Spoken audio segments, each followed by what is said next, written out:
this. I need this. Break it down. Hey, I told a little Jamaican guy the other morning, not Jamaican, but what you call that? What they are? Them Haitian.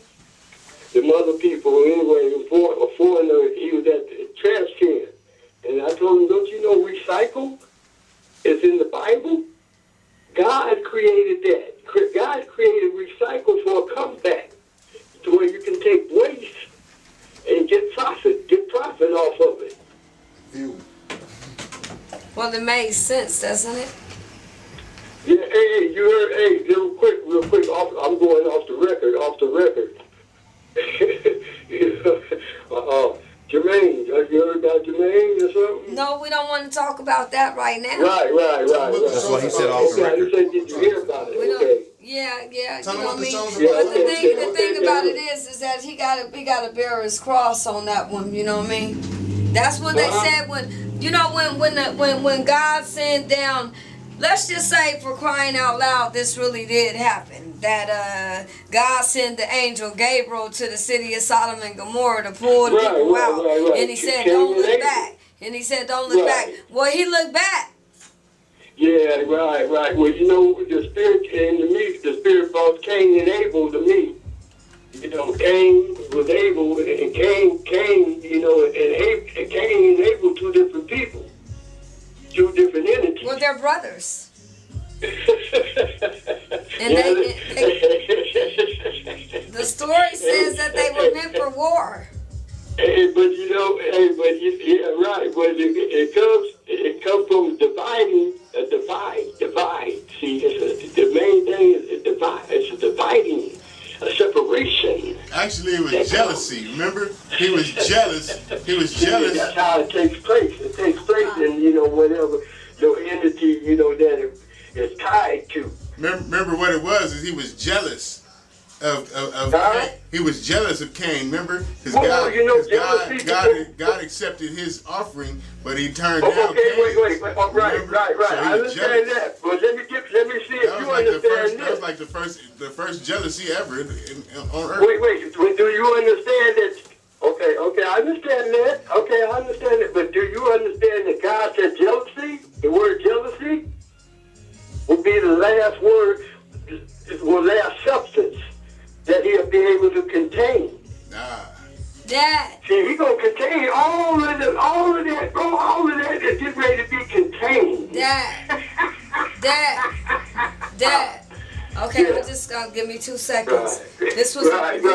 Playtime is over. Okay, well, let me get my 2. Okay, bye-bye. I love you. Be safe and watchful. All right, spit it before you forget it. Have a good day. Yeah, safe one. Don't forget safe.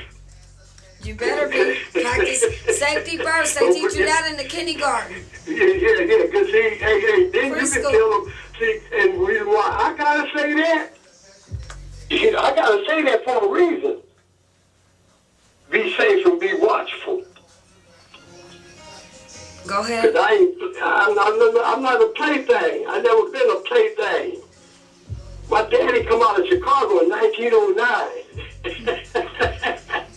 My daddy didn't go in the military, and he took care of things. He handled things. Took care of my mama, and took care of his kids. Huh? Right. Well, I love you, Daddy. Have a good day. Thank you. Be safe and be watchful. You brought me in. Be watchful. Okay, so that was good because here's why. Today I had told you guys on the first trailer that when we came back we were going to talk about grief. And then in my research and just as I talk to more people about grief, there's several different types of grief because grief is not always in the physical sense of somebody dying. Wait. First and foremost, welcome. I know I should say that. I should say that. Hashtag, who do you think you are? Host Keisha Miller, co-host Gangsta Smooth, and the street general behind the camera. All right, let's go. That was good. I got an IEP plan in high school, so that helps me. So, and that just simply means that, you know what I mean, sometimes I need to redirect. That's all right. And thank all the new subscribers. We appreciate you. 100%, man. Thank you. Love you. So I looked at it this morning because I don't really want to be looking at it, but I did. I looked at it this morning like an hour ago. We had 200 viewers. We had 25 subscribers. Yes. One of those ones I know that I actually punched his phone to subscribe. Not that he wouldn't have subscribed, but I just got it out the way. Some people are just digitally goofy. It's okay. No, he just was like I said, I just haven't got around to it. So I was like, okay, here we go. But for the digitally impaired, though, please subscribe for those people of the age bracket that may not know how to subscribe. I mean, digitally impaired like a motherfucker, because this, we gonna be talking about grief. I'm grieving that I'm not a part of that generation that was just raised up on. I remember when they bought them motherfucking computers to Lincoln. The Apple IIes. I didn't even want to go into class. How wrong was I? Somebody had asked the question today, did you regret not listening to your mama? But we're not going to digress, because we know that we got some feedback from some people, and it was my trusted advisors. If I was the president of the United States, I would have a cabinet, and these people would be my cabinet. So I thank you, Marcel Branch, for your feedback, aka ICB. I thank you, Rico, for your feedback. Love you, little bro. I thank you, Melina, for your accolades and stuff. And Monisha, guy, you gave me a whole. Guy, you gotta come on the show. Like, all of you have to come on. Like, this has to be our thing. I just can't emphasize that. Yeah. And I get said, some shit off y'all chest too. You know what I mean? yeah, because I said to myself, you know, like, part of the feedback was that so we don't interrupt each other. And we're just ad-libbing right now. Like, we don't really have no rehearsal. No script, no rehearsals, no nothing. This is all off the cuff. It's how we feeling at the moment. You know what I mean? But she had already said a long time ago, you know what I mean, that she was going to have topics. So then that's where we're at right now. And so the topic is show grief. number 1. You know what I mean? And our topic is grief. Okay, so I'm gonna use my phone a little bit too, since I don't have the laptop thing, because one of the things I do know is that the textbook version of grief is that we have these 5 stages that we go through. I want to say that the first one is shock. 5 stages of grief.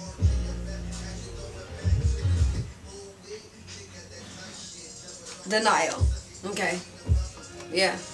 But you might miss that one, because denial.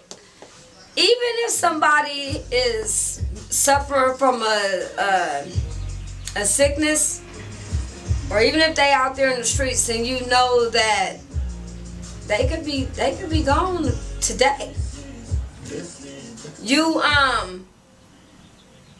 can, if you're not comfortable with people dying, you can end up still being in denial.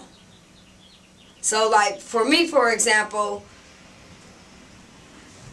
my first time that I experienced grief, now Rico wants to call back.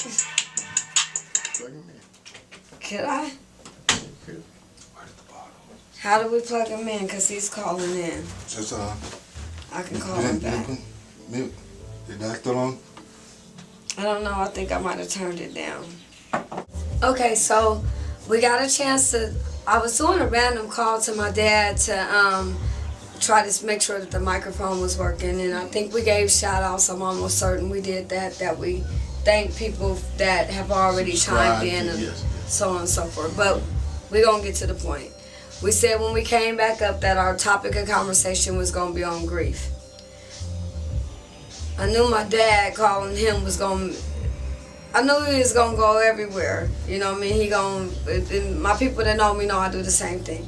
But I knew he was gonna make sure that whoever was on third base was gonna make it to the home run. And he spoke about my granddad. Home plate. Home plate.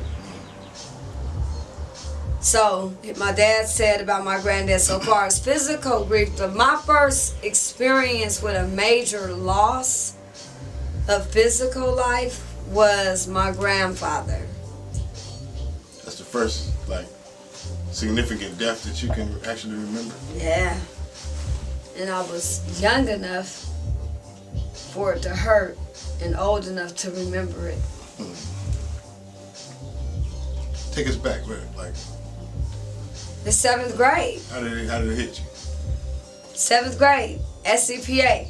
This the man that told you that you was gonna be a lawyer when you grew up, made sure that you was dressed from head to toe. I didn't even eat school food in San Diego Unified School District. I started getting my lunch brought to me or made from kindergarten. I threw up one time.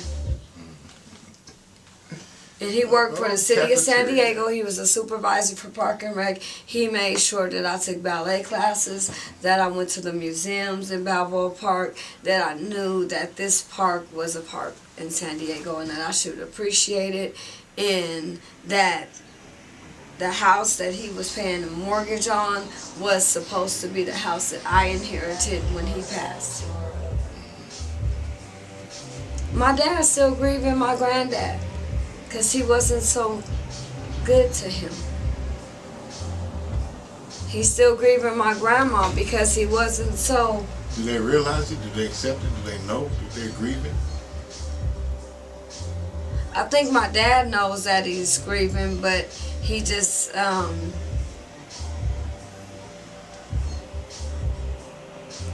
I guess I could say that I feel like he ain't put it in the right order, but maybe to him he has. That's when you come about how people think that they can tell people how to grieve. You can't tell nobody how to grieve nobody. No. So they maybe, always say everybody grieves different. so maybe to me, he hasn't met up to my window of expectation. He did a whole bunch of stuff during this grief, but he was grieving. Yeah. And I think that accepting that and getting past denial is one place. I'm going to look at my notes, you guys, because I know the 5 stages of grief, and I'm going to still talk about that. But we're not going to always be talking about physical grief as somebody passing away. We're going to talk about if you and a friend ain't friends no more. Yeah. You know that when they say, you look like you lost your best friend. Like people don't know what it actually physically feels like to grieve. Like when your heart flutters, you know what I mean? And you're just emotionally drained and on the verge of depression. You know what I mean? People don't understand like how the physical, like explain some physical. Shit, physically, like if I'm real cool with somebody and me and that person is every day, or we just got a real cool relationship, even if we're not every day, if it's like I talk to them once a month or when I hit them up once every other week, but when we talk it's on, it might be 20 years. If I go through a situation with them and it's like a fallout, so to speak, or a disconnect, I be grieving that shit. And I think part of the reason why I be grieving that shit, because after I looked at all of those 5 stages, denial, anger, bargaining, depression, acceptance, that's more the physical grief. Because when you get to anger, my son killed himself. He was 17 years old. He was going to be graduating from high school 6 months later. Hell yeah, I'm still mad than the motherfucker about that. I haven't even let go of that anger. No. Like, so, if it's this place, heaven,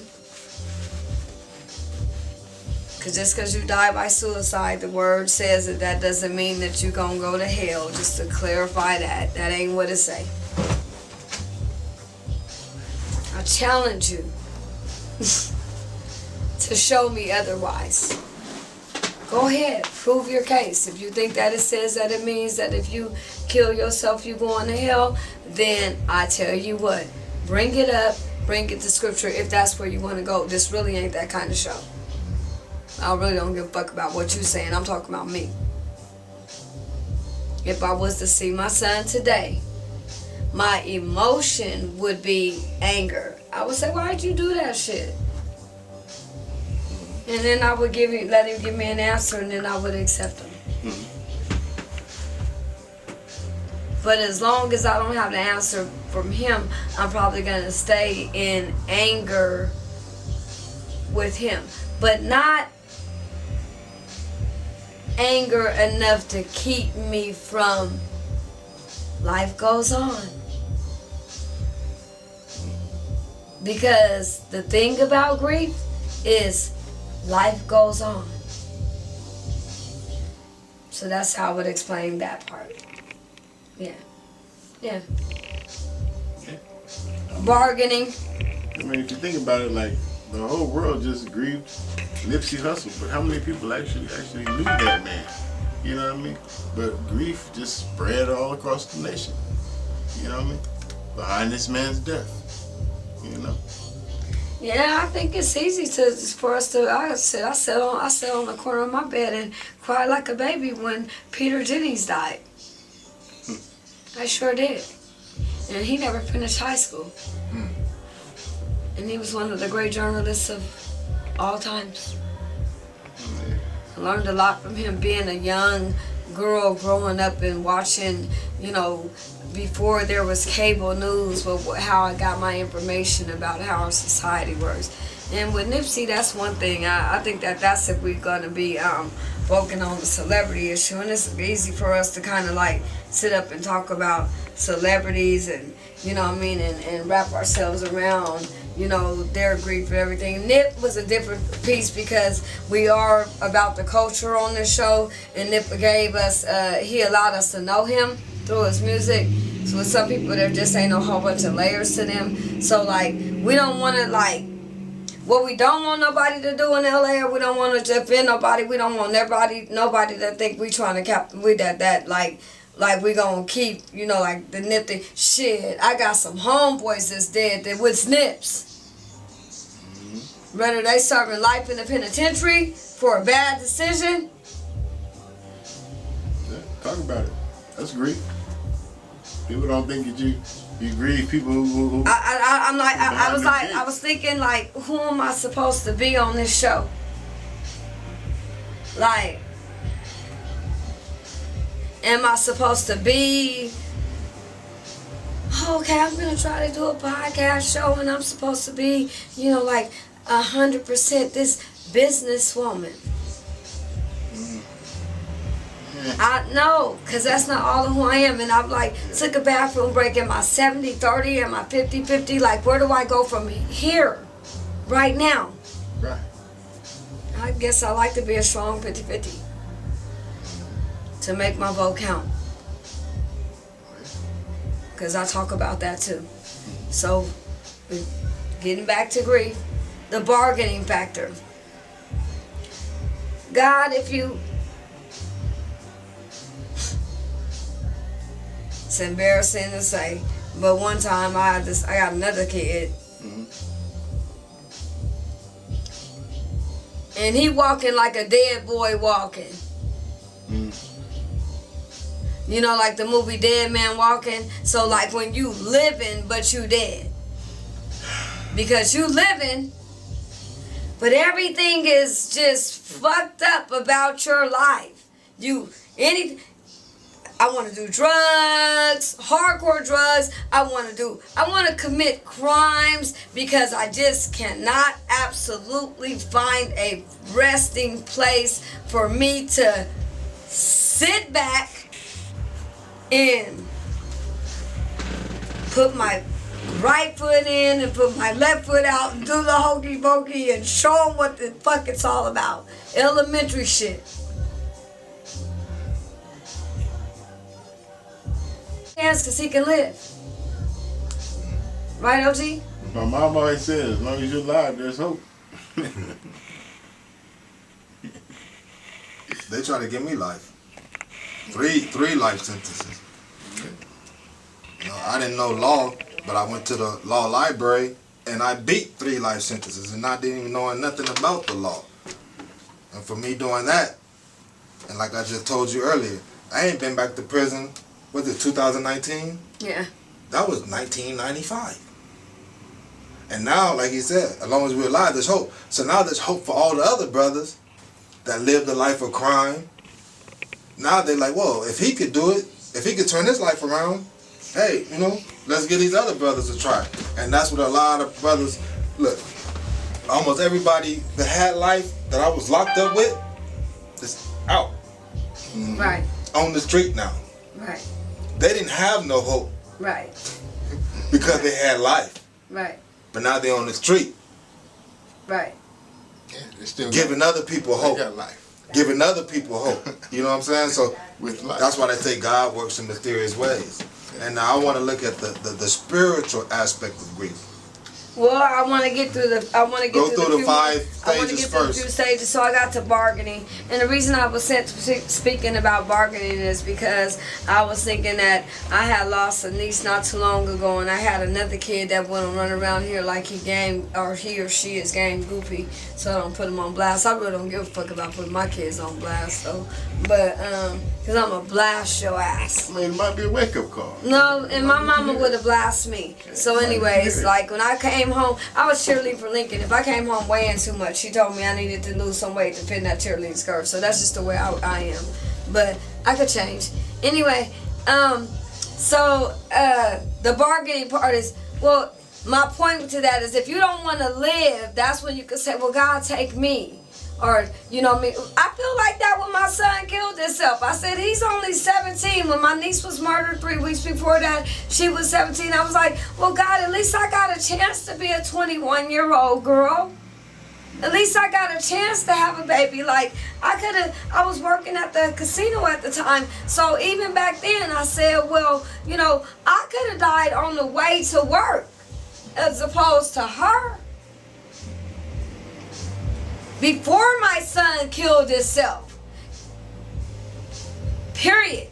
My granddad, I didn't feel like that. I was more pissed off. I went straight to anger. Because I was a young girl and I knew that smoking cigarettes was bad for your health. And he smoked Camel 9 filters. So I went straight to being pissed off at him. I oftenly, as a little girl, expressed my pissed off at him. You know, if you walk up, put the cigarette out, slap it out, it sounds bad than a motherfucker. So I did that type of shit. But then depression came. 7th grade, high school, junior high school. Like, you're at School of Creative and Performing Arts. You're supposed to become an entertainer and work in law. And the man for 12 years that told you that you were going to do that is dead. I started ditching, like I said, on the trailer. And that went on until I graduated from high school. Which probably has something to do with me not accomplishing some things that I wanted to accomplish. And I don't say that to say that we stuck there. I say that to say that we forward thinking, and we always forward thinking, and we still all right, you know. But How'd maybe you get over it? How'd you get through it? What got you over it?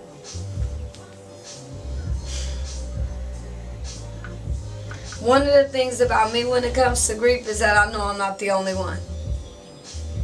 So on the day that my niece got murdered, I wasn't the only one in the world that niece got murdered. Not in the world. When my little brother was killed in the Iraq war, he was like number 50. He was within the first 50 people.